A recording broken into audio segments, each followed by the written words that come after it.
Islam Makhachev finally broke his silence on Russian channel Ushatayka, touching on everything fans have been dying to hear. He talked Topuria, Chimaev, and his fight with Jack Della Maddalena, giving a peek into what's next for the former champ. He entertained the idea of fighting Ilia Topuria right after his bout with Jack Della Maddalena, though he admitted it depends on how his weight fluctuates post-fight. Islam called it a super fight and said he's very interested in the matchup, making it clear that El Matador is on his radar. He also weighed in on Khamzat Chimaev's recent performance and the bold call-out the newly crowned champ made, claiming the fastest path to becoming pound for pound #1 would be to beat Makhachev. Islam was diplomatic but firm, saying he doesn't want to stir tension between Dagestanis and Chechens, but at the same time he isn't backing down from anyone. Right now, his focus is squarely on Jack Della Maddalena, but he left the door open, making it clear that a future fight with Chimaev is something he would absolutely consider. Islam's team isn't taking Jack Della lightly, and rightfully so. The newly crowned welterweight king has shown incredible all-around MMA game in his title-winning performance. Here's what Islam had to say, quote, "Besides signing the contract with Jack Della, all the verbal agreements are done. We're just waiting. It should be announced in the coming weeks. At the last camp, I was 183, 185 pounds. Now I'm 190 pounds. I'm at a comfortable weight to train with fighters at 170. We worked a lot with weights to increase mass. The Topuria fight does interest me, as it's a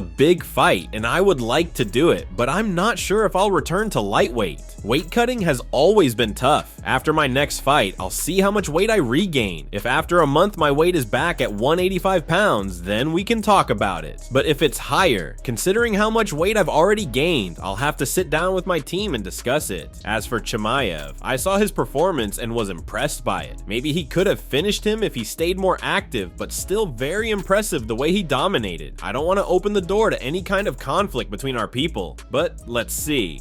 I have a tough fight ahead of me. Regarding my fight with Maddalena, I think the difference is mainly weight. I plan to control him, make him tired, and impose my style of fighting. This is a new step for us, moving to a higher weight class, which requires different preparation and sparring partners. It's all a learning process." End quote. Leon Edwards just confirmed he's stepping back into the octagon in November, and he wants to do it on the same card as Jack Della Maddalena versus Islam Makhachev at Madison Square Garden. Leon weighed in on the upcoming title fight in his division, saying he's unsure who will come out on top between Islam and Jack, though leaning towards the Dagestani. As for his own opponent, nothing is set in stone yet. It could be either Buckley or Michael Morales. Carlos Prates called him out as well after his big win over Jeff Neal, as the rest of the top 5 is either already booked or doesn't quite make sense. And of course, with the UFC, anything can happen. A fight with Garry is still on the table, a battle between two UK giants that would definitely turn heads. Leon's comeback is shaping up to be intriguing, and fans are left wondering if he can turn his career around and claw his way back to the top. His focus and motivation seems stronger than ever after the 2 back-to-back losses, and this card could be the perfect platform to re-establish himself as a serious title contender. How do you see it playing out? Can Edwards reclaim his spot among the elite? Drop your thoughts below. You got a timeline on when you're going to be back? November. Yeah, November for sure. Madison Square Garden, maybe? Yeah. That'd be nice. So I think JDM is fighting Islam in NSG, so I want to be on the same card, you know? How are you feeling now? Like after, it's been a while now. Since the Brady good, fight. feel good. Been training, been helping him in camp, and I'm ready to go. You know, I feel like I've waited for the division to settle a little bit. Yeah. Now I'm ready to go. You know, so. What's your prediction for JDM and Islam? Makhachev? I don't know. It's hard to. I don't know. I think JDM is good scrambler. He's a bigger guy. I don't know. It's hard to say. Is Islam big enough? Is he going to be able to? Let's see. Khamzat Chimaev has been making headlines every day since capturing the middleweight belt, and this time we've got full details on his sparring with #1 contender Nassourdine Imavov. Top UFC middleweight Caio Borralho revealed just how dominant he's been in training. According to Caio, during sparring sessions, Chimaev absolutely destroyed Nassourdine Imavov, finishing him 6 or 7 times and leaving him with virtually no chance to mount any offense. Caio believes that deep down, Imavov probably doesn't really want want to face the champion because he knows exactly what will happen if he steps in the cage with him. Adding a funny twist, we also have footage of Caio himself getting choked by Chimaev, so by that logic we can say the same thing about Caio. Imavov has previously opened up a little about his training with Khamzat too. He didn't go into full detail, but admitted that Chimaev is incredibly strong and tough, a fighter you can't take lightly. Imavov and Caio are set to face each other on September 6th in Paris, in what could be a title eliminator bout. Yeah, I think the UFC is just preparing himself in case that if he beats me, that they have another options to go to fight. And to be honest, I don't think that's gonna happen.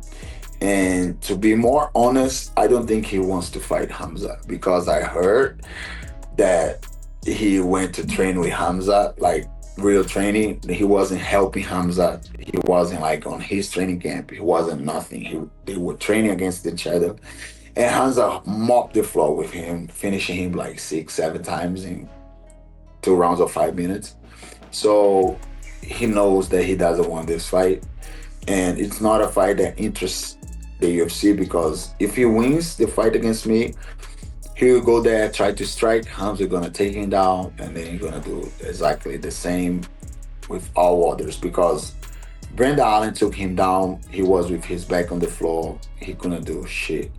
In a recent YouTube video, Chael Sonnen threw out a provocative idea that has the MMA world buzzing. He suggested that reigning UFC lightweight champion Ilia Topuria might be dodging matchups with top lightweights like Arman Tsarukyan and Paddy Pimblett. The reasoning: Topuria reportedly said he isn't ready to fight until January or February of next year, which has fans and analysts speculating on the timing and his strategy. Meanwhile, Arman has confirmed that he won't be facing El Matador next, which narrows the options for Topuria's next opponent to either Paddy Pimblett or Justin Gaethje. With the lightweight division heating up and contenders circling, the UFC is likely to drop some big announcements in the coming weeks, and fans are on edge to see how this puzzle finally comes together. Chael even suggested readjusting the rankings, both in the lightweight division and pound for pound, believing there is no place at the top for a fighter who's avoiding matchups. I woke up with very disappointing information today. The plan was Arman Tsarukyan versus Ilia Topuria. Because I wake up today and Ilia says he's out.